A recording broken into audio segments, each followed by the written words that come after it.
She's still laughing.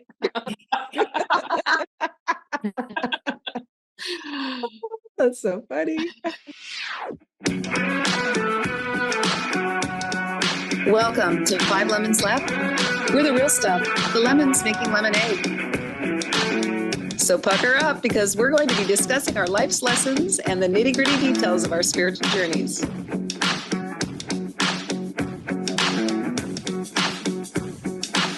Hey y'all, I'm Amanda. And I'm Drusilla. I'm Melissa. Hello, this is Morgan. And I'm Penny. Welcome to our podcast today.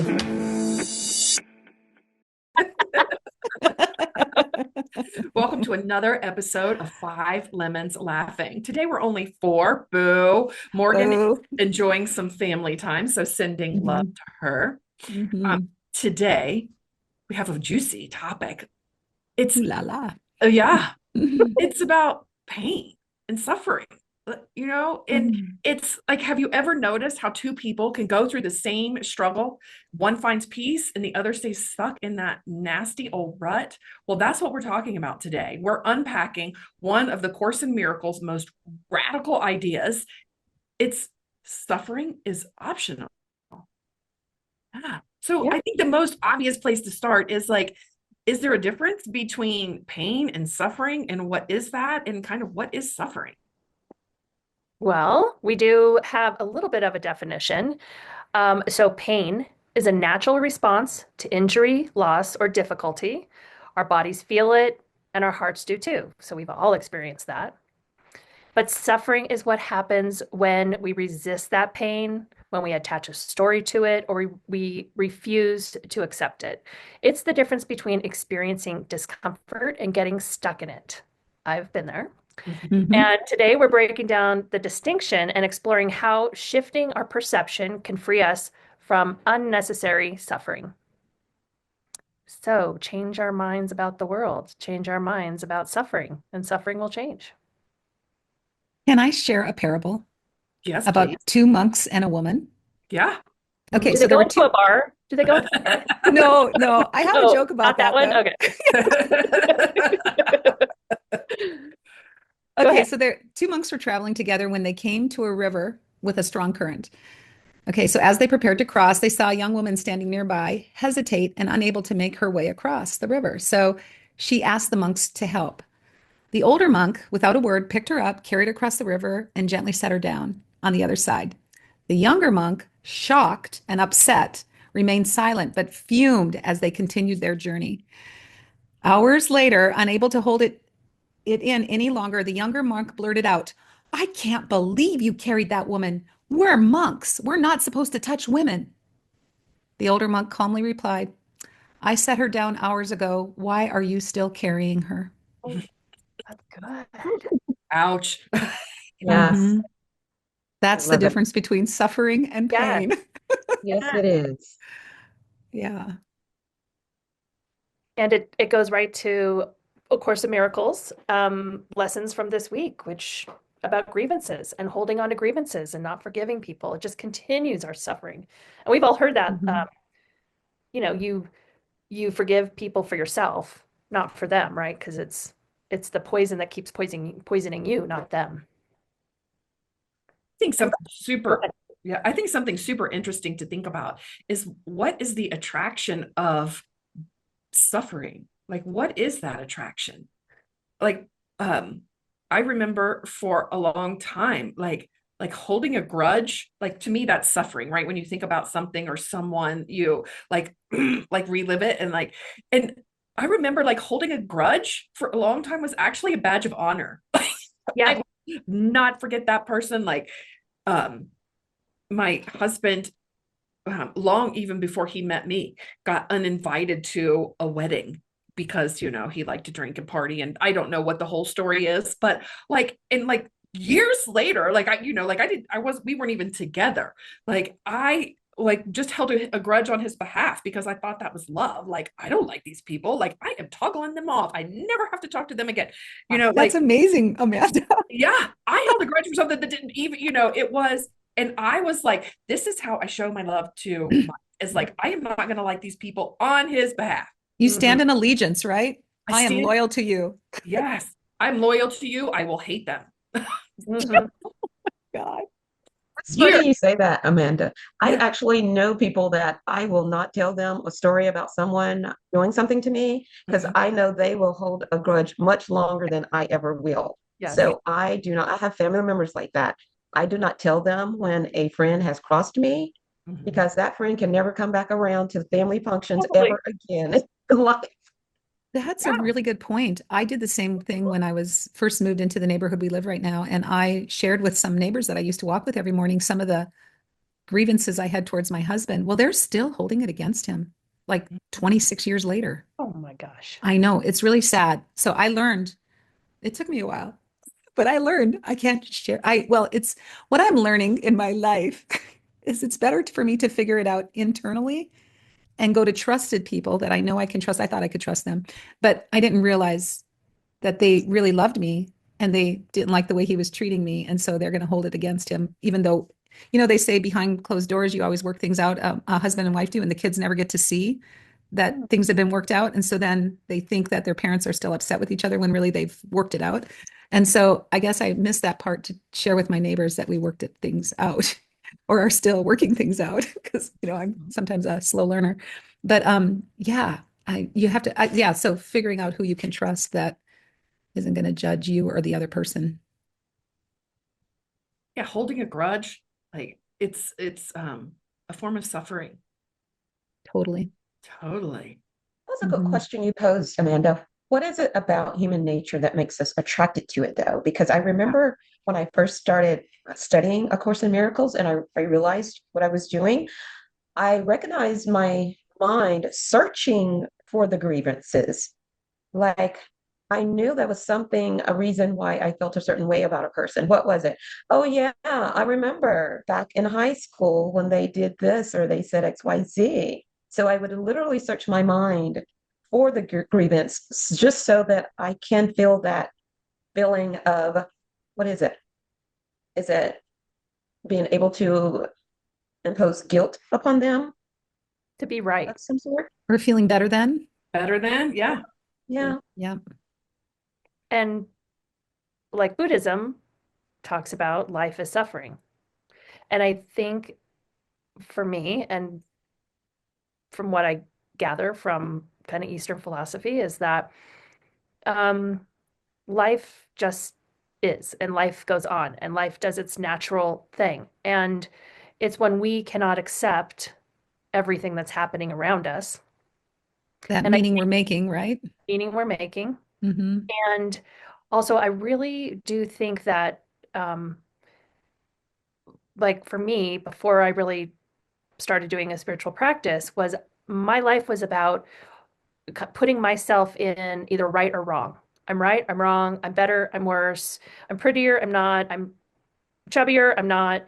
And so it was always reading, like, it was just this constant, like, where do I fit? What's going on? How are they? Are they in my tribe? Are they out of my tribe? All that stuff.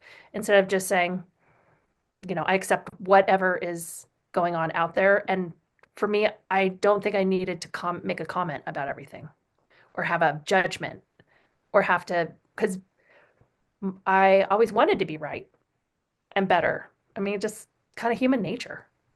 And so when we can kind of let go of that and just accept what truly is natural about the world, I think that that's where peace comes from. I like that, Melissa. And something that you said in there, you didn't say societal norms, but I think that Mhm. you alluded to it.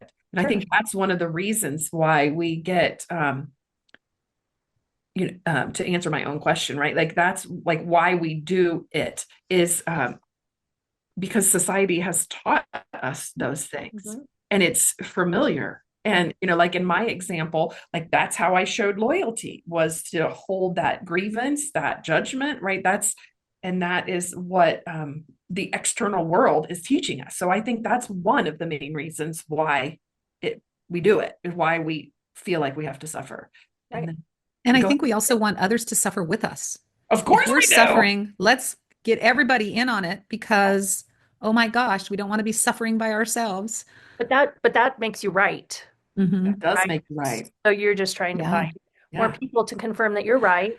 And also, like, you can look at it on big levels like famine, earthquakes. You know, like what are your reactions to those? Do you wonder why did that happen and that shouldn't have happened and these people shouldn't have died? I mean, you know, humanely, we all probably say that, but your suffering happens when you believe that. Your suffering happens when you believe this should not have happened and it happened. Mhm. And you give reasons why or reasons why it didn't. But it's that's a really, I think, a huge example of acceptance. Like I can't do anything about an earthquake that kills people, but I can accept that it happens and I can accept that people passed away. I can accept that it hurt me, it hurt other people. I hope that makes sense. Yeah, and then you can also, from what I want to build on what you were saying, Melissa, then you can also see if there's anything that you can do to help, the world get through it. I don't know. That's what just came to me. Like that was the next step. And is any of this a part that I need to work with? Or I don't know how to explain it, but it just came to me. Like, can I help? I don't know. Can I be in service? Maybe that's it. Is there anything I can be in service to that situation? I think that would make you feel better, Mhm. but I don't know if that's the basis of acceptance. And the other thing is having the opinion that this was a bad thing. Yeah. We go back to that old man and his horses and his son, and it could be bad, it could be good, who knows, Mhm. right? I think that suffering is when we hold those thoughts that it's right or wrong, good or bad, and it should have happened, it shouldn't have happened, and all those shoulds, right? You dropped the mic on us, Melissa. Uh, it doesn't make things easy. And that's why the Eastern philosophies say life is suffering, because it's not easy. It's not easy to accept it and not want to take the next step to do something about it. I'm not saying you don't do that, but the suffering is in the non-accepting. And I look at it just slightly differently, Melissa. That is, pain is inevitable and suffering is optional. Yes. Mhm. That's the Yeah. way I kind of look at it because we're all going to have pain. So I think life is pain, maybe. That's the way I would take what you're saying. Life is pain, but I can choose to suffer or not accept, or I can choose to accept and be at peace. Well, I think the suffering, life is suffering, is a statement made so you can choose to do something different. So you can not make stories of it. You cannot say this shouldn't have happened, that kind of thing. Life is suffering, so you get to choose to accept that and to let go of wanting it to be any different. Does that make sense? It makes sense, but I reject it completely. Well, I and see, then I that's see what why, you're saying. that's why I Yeah. didn't say it. That's why Yeah. it is. And that's where the suffering comes from. Yeah. I resonate more with the words that Penny said, right? Like that, because that's me taking my power back. If someone says life is suffering, I'm like, no, I don't accept that. I just don't. I won't anymore. I think life is suffering when you refuse to accept life on its own terms. It's not saying that you can't have a beautiful, happy life. It's saying if you choose to want it differently than it is, that's when the suffering happens. Something just dawned on me. So I remember in psychology, when I was studying psychology, and I can't say who founded this theory, but there's a theory that there's a part of our human makeup, DNA, that says that we will go through these phases that are signals for or prompts to suffering. And one happens in our post-teenage years, so going into adulthood. Then again, what we call midlife crisis.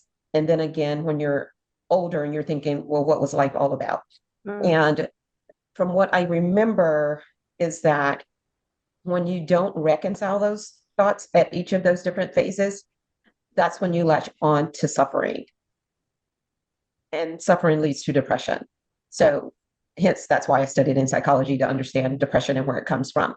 So that kind of makes sense to me, that I don't remember suffering as a teenager. I know some people have very troubled teenage years. I don't remember looking at it or ever thinking that I was suffering in my teenage years. Nor did I feel that way up until the middle age, in which that's now. And now is when I feel it. So the thought would be, if you don't manage it in a way that's conducive to choosing, right, pain versus suffering, in a perspective that aligns with it, then you could live the rest of your life living a life of suffering versus choosing the other option of not have an attachment to outcomes.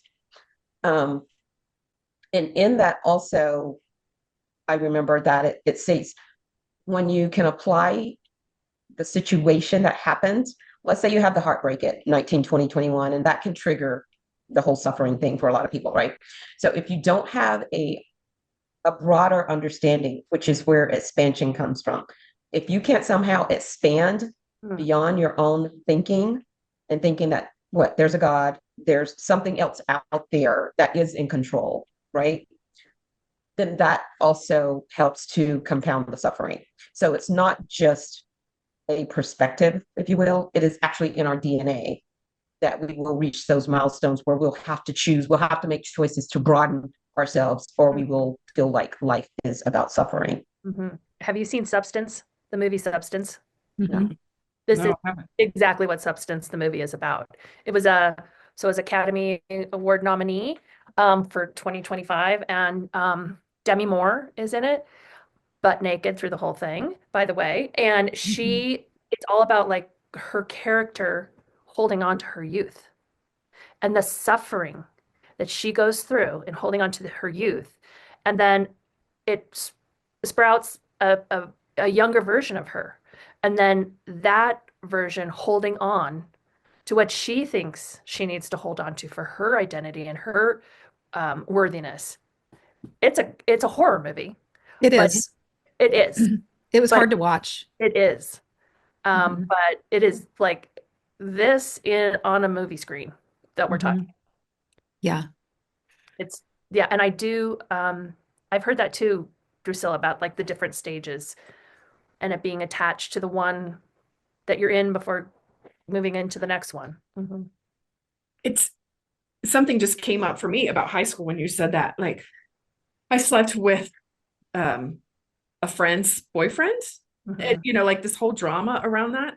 And when you said that, Drusilla, when you were talking about that, I went to, that was a painful experience, right? It switched the whole thing. I've done so much healing around this that it doesn't have that charge for me anymore.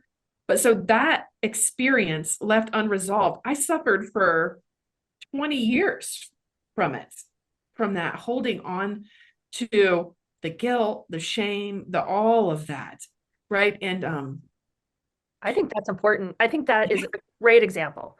So yeah, it was a painful experience. It was a painful experience probably for bunch of people. Yeah, other people that were involved. yeah. But suffering came from holding on to the shame, holding on to the guilt, all that. All of that unresolved stuff. Yeah. That was a great example, Amanda. I agree. And I did a lot of healing work around it. And when my mother was going, the last time I visited my mom and during my mom's death, I got to reconnect with some of my high school friends. And like, I had done so much healing work around it when I got back with these friends. And I don't know how it came up. Maybe I just needed to talk about it with someone that I knew during that time. But like, I think at least one of those girls didn't even know it happened, right? And like, I was carrying all this shame and all this guilt around for years and years, but a little bit of light and air with a whole lot of forgiveness stuff and looking, in the way that you framed it, Drusilla, like that was something to go through to heal. Like, and it was, it's just different in my mind. Something clicked. That was a painful experience, right? If life does have pain. Yes. Yeah, life does have pain. But the suffering is like, how long do you want to hold on to that suffering? Well, it's like a mindset, right? Suffering is a mindset. Yes. That's kind of what you're saying, Melissa. That's not kind of, but that's what you're saying, Melissa, is it's a mindset. It's where we set our mind to, that we have to suffer. Yeah, where we do our work. Yeah. And without awareness, it is basically life is suffering without awareness. It Mhm. 100% That's is a good suffering. point. Yeah, yeah. So is that, you think, just awareness, Drusilla, is the first step? Like It's the only step it's the only because step. all of consciousness is awareness. And you can't accept if you're not aware that that's what you need to do. I mean, it's still all the same. Yeah. And you would have awareness that, like your example, Amanda, that it happened. Mhm. You can't go back and change it. It happened. It hurt people. You hurt yourself. That's all painful. And to understand that that was a painful experience is awareness. And to understand that you are responsible for all the shame and guilt that you held onto. And that is awareness of your suffering.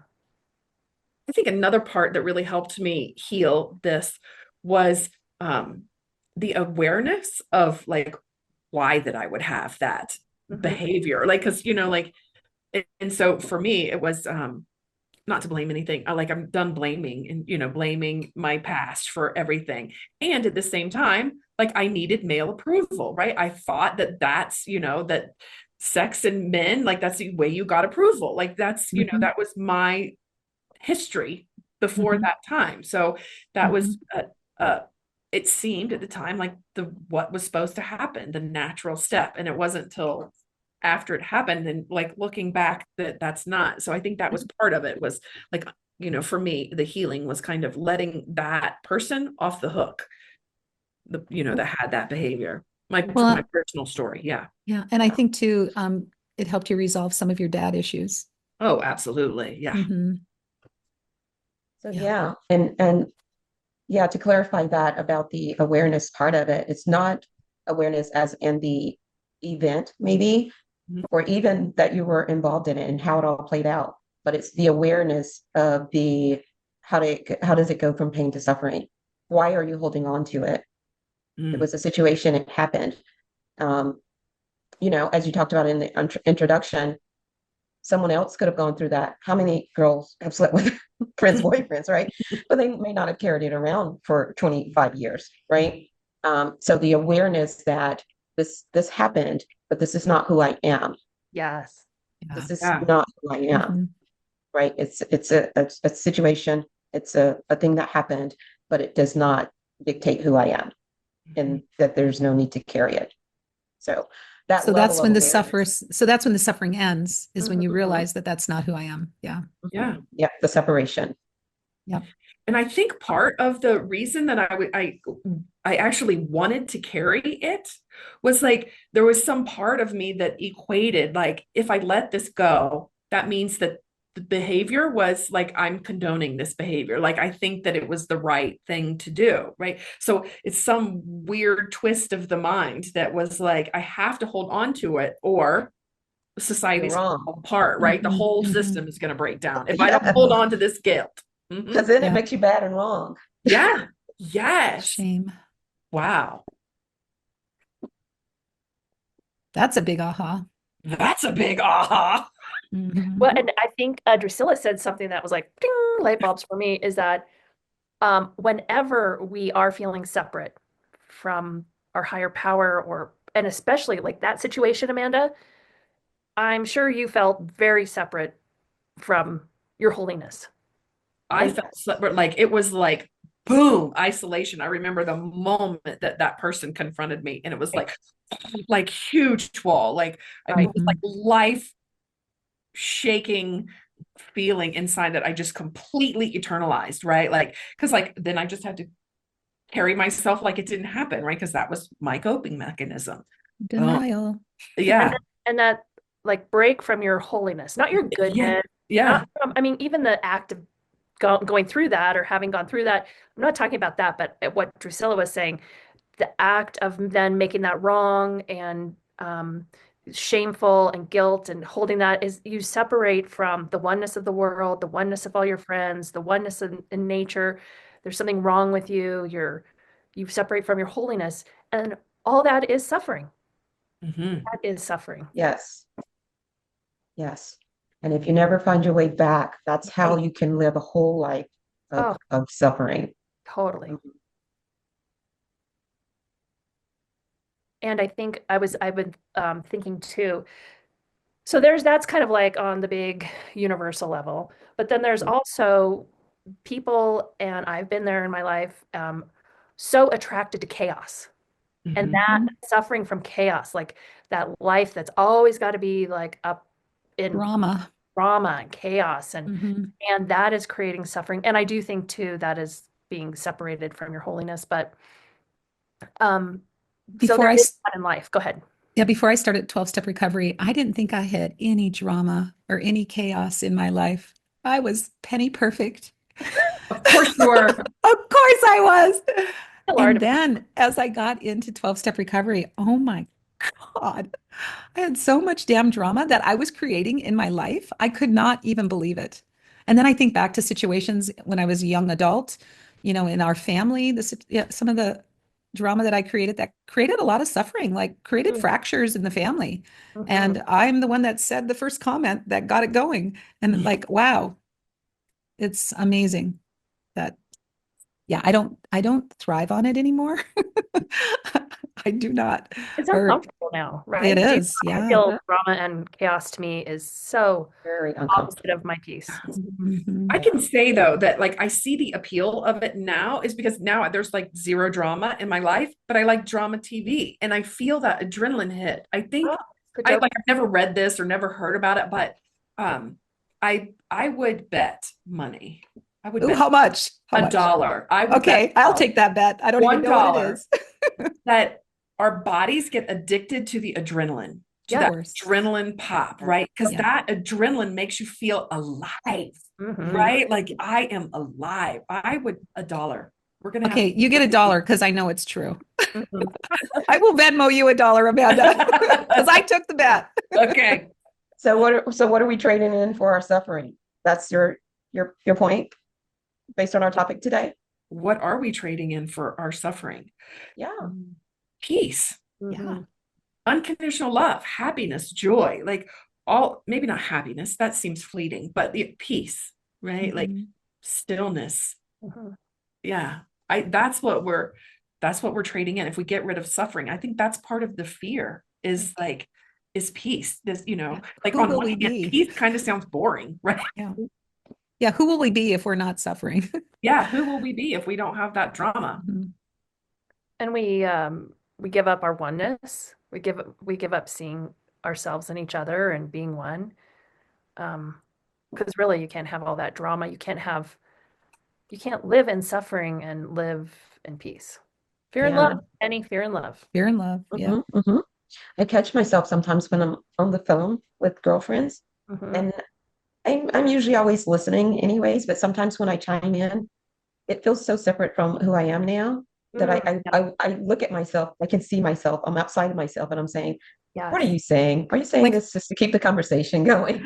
Like, who get off are the you, phone right? already. I do Get that too. Who are you? off the phone already.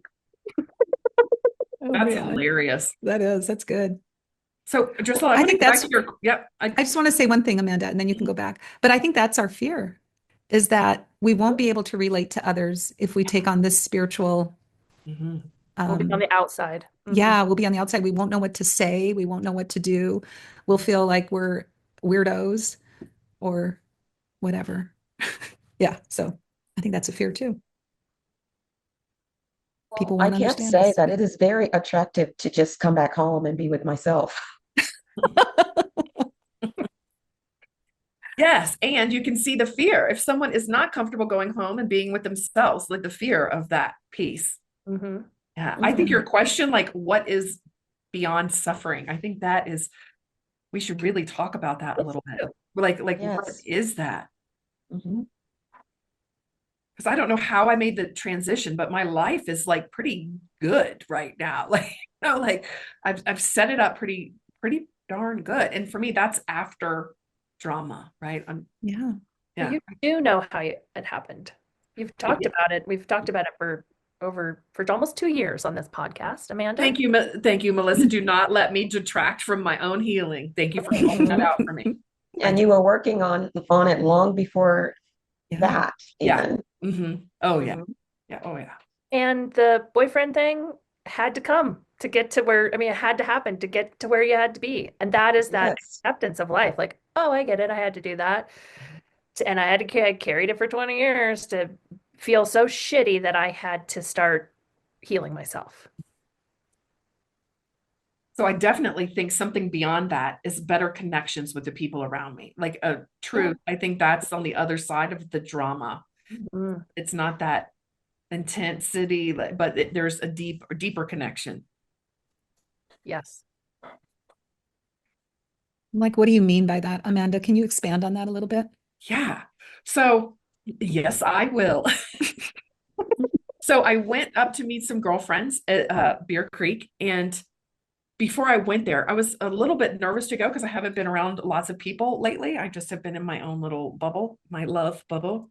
And I sent an intention ahead of love. I sent intention ahead of connection. Like I was clear about how I wanted to show up in this environment. And it was like I didn't feel like that uncomfortableness of being around a lot of people and like having to talk.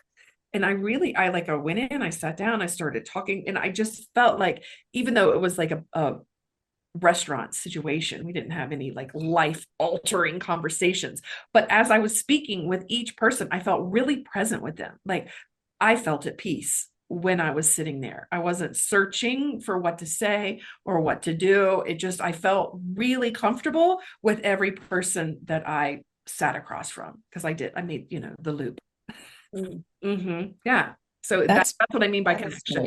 That's really powerful. Yeah. Mhm. That was really powerful. I love that you set the intention and then you took action on it. That's awesome. Yeah. What about you guys? What's beyond the suffering? I think peace, absolutely peace. That Melissa, I love that you said that. But for me, it's Melissa's favorite word, acceptance. For me, it's acceptance of people, places, and things, no matter what they're doing. I don't have to agree with it, but I can accept it and let it be. Whereas I have been struggling for most of my adult life.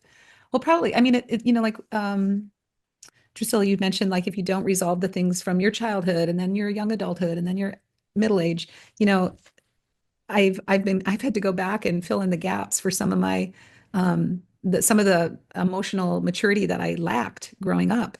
And so that is what I'm talking about, is that I don't know what I'm talking about now, but oh yeah, letting people live their life. Yeah. So I think that because I at a very early age, I thought I had to fix things in my family when my parents weren't getting along so well, that's just kind of the little webs have went throughout my life. And so, but I'm really getting it really strongly now that I don't need to fix or save anybody or try to change how somebody's behaving.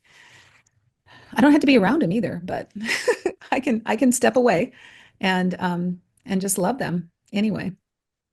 Yeah. So for me, it's acceptance, I think, is what's next for me around suffering. Yeah, I think I've already answered, but just to Restate it for me. restate it and reiterate, I think both peace and stronger connections with the people that you're interacting with are both very powerful reasons. And plus, who wants to suffer? I mean, I I was just thinking about earlier on in my life, I must have had an aversion to suffering.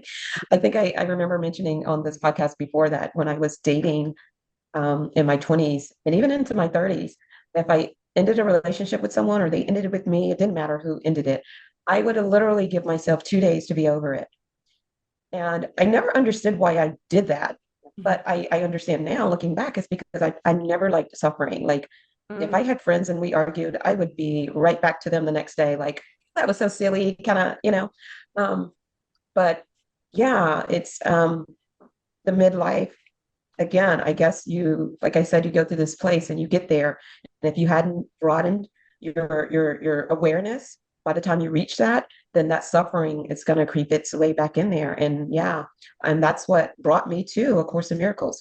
And yeah, I've been seeking peace through the course ever since. And yeah, and it has, as a result, created stronger connections.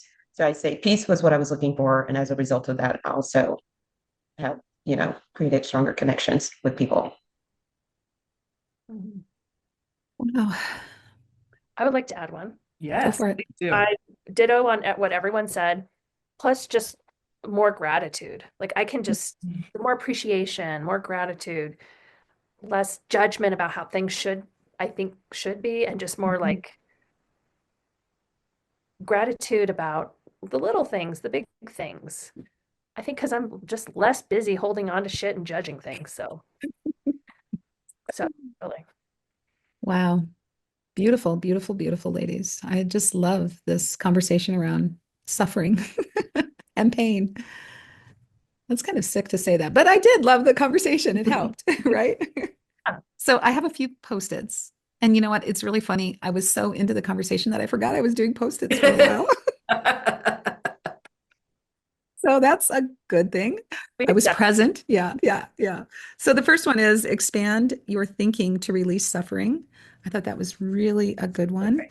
And I had to write it, Melissa. Pain happens, suffering is optional. Mhm. And without awareness, life is suffering. I thought that was a really big statement. And then you were talking about this, or we were all talking about this we when we separate from our holiness, we suffer. Mhm. Yeah. So beautiful, beautiful. Um, I want to say session today. Great set. Yeah, great recording. I want to, does anybody have any friends that they, or people that they know that are listening to the podcast that we'd like to do a shout out to them? Oh, How about, I did Maureen already. Hello, Yeah, Maureen. we love Maureen. Mhm. yeah, Maureen, awesome. And Liz, Um, hello. And my cousin Kelly is just starting to listen to us. She lives up in Washington State, and she's very excited to hear about everything that we're doing in this podcast. So, welcome, Kelly. We're Hi, happy to have Kelly. you. Yeah. So, with that, we're going to close this session down. We're going to wrap it up. So, uh, you're all here listening to us, so you know how to find us, right? So, I don't have to put that out there. But thank you so much for joining us. I mean, just as we are all striving for peace and greater connection and more acceptance and oneness, that we just really appreciate that you're all here with us on this journey as we continue to unpack this interesting, sometimes suffering, painful story of life. But it's really interesting, right? It is. And there's so much good out there that, so we just want to keep energizing that. So thank you so much for joining us, and we'll be back next week with another amazing episode. So see you next week. I want to let everyone know, like we did a full moon, as we call it, part of our squeeze. It's a full moon thing, meditation. And then you can go to our website and get 14 days of journaling. We put it on our regular podcast platform, so you may see it. And it's intended to do like a full moon ceremony. So I just wanted to throw that out there. Yeah, and go ahead, Melissa. What day does it start, Amanda? The countdown? It's already on YouTube, I know, like the full moon ceremony. It's full moon. This coming full moon is on Friday, which is March 14th. March the 14th. And then if you don't listen to this, you can always pick it back up on the next full moon. I just wanted to let you guys know that it is there. You can search it in our podcast. You can find it on our website on the squeeze. The full moon is going to come every, once a month. So it's a resource for you to start meditating, start grounding, start really centering on loving yourself, letting all your stuff go, and getting past suffering, right? Yeah, and that's our website is fivelemonslaughing.com, and that's five spelled out Five lemons laughing. Woohoo! We did it. All right. Bye, y'all. Thanks, everyone.